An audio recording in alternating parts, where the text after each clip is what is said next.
So I don't know if it was intentionally preached at me or not, but throughout my life, pretty much everywhere I've gone, it's always seemed to be related that the earth doesn't matter. That one day it's all just going to be burnt up and fried and we're going to go live in heaven with God, and that's going to be the end of the story.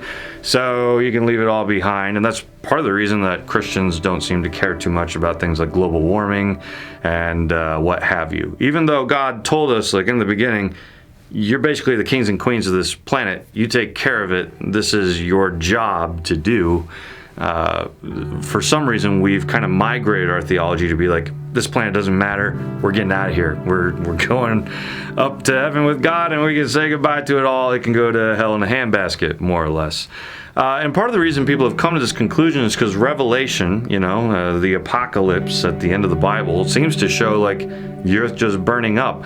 But this is why this theology has always kind of confused me, is in the end, God's presence comes back to the earth and makes like a new Eden. It's as though it's trying to restore what originally was supposed to be on the earth. There's a new Jerusalem, a new kingdom for God's people. And so the earth plays this huge part in Revelation, because in the end, there's a new heaven, a new earth. Everything is restored and fixed to everything that is supposed to be. And so I was always confused, like, why do we not care about this?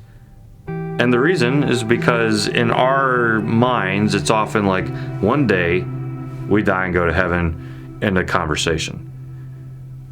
But as I started to read more about resurrection and look at the scholars who talk about resurrection, it started to become clear to me, resurrection is not just we die and our spirits go off to heaven. In fact, Paul took the fact that Jesus put on a new body, his new resurrected body, and walked around and did crazier things than he had ever done before, and ascended into the heavens, things like that. Paul seemed to like take this and run with it in 1 Corinthians 15, telling us like one day we get new bodies too.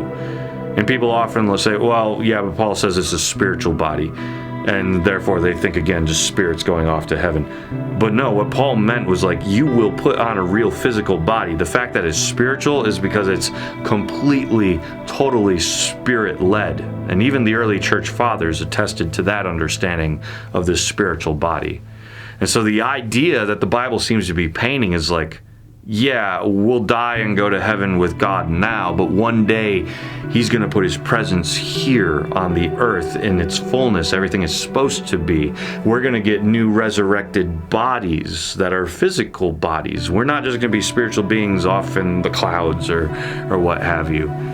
And this story begins to reshape the way that you read the scriptures, because you start to see resurrection in a new light. And those who have studied it a lot have written really, really long books saying similar things to what I'm trying to communicate right now. So if you want to see resurrection in this new light and the details throughout the Bible that paint it this way, you can check out my section on resurrection in my new book, The Rush and the Rest.